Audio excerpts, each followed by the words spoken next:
السلام عليكم ورحمة الله وبركاته. كلنتي وعن داوديال. soosaarida wacyigelintan waxa iska kaashaday ururka xoojinta Soomaalida Somali Empowerment Circle iyo hay'adda Benestar waxaana maalgeliyay hay'adda caafimaadka ee gobolka Oregon Health Authority. macluumaadka videogan waxa laga soo xigtay xarunta xakameynta cudurrada faafa CDC iyo hay'adda caafimaadka ee gobolka Oregon.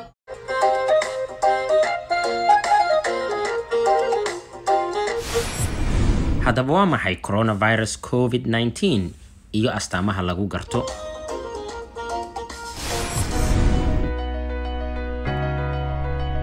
COVID-19 waa cudur faafa oo dilaa ah kana mid ah faraca cudurrada coronavirus.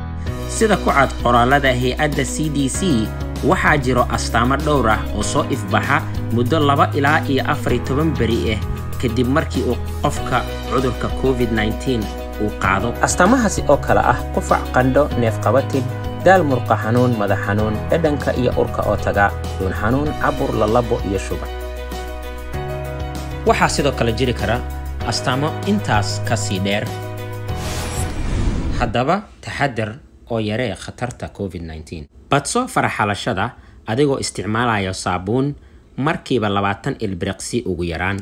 ka fogow dadka leh astaamaha coronavirus. sidoo kale haddaad isku aragto adigana guriga joog oo iskarantiin.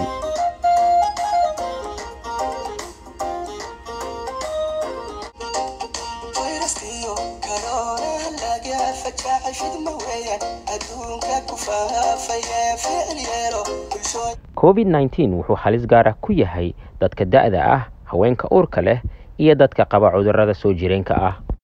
haddaba si loo daryeelo caafimaadka guud ee bulshada waa muhiim in mar kasta oo guriga laga baxayo la gashto maaskaraataha wejiga iyadoo sidoo kale la kala durkayo ugu yaraan 2 mitir lagana fogaanayo meelaha ay bulshada isugu soo xoomaan sida aroosyada iyo xafladaha gaarka ah.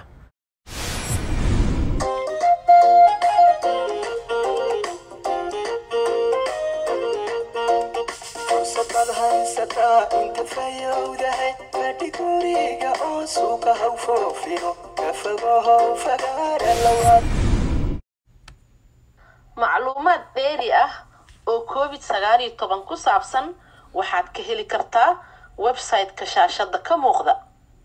fadlan la soco xalqooyinka warbixineed ee soo socda. mahadsanidin.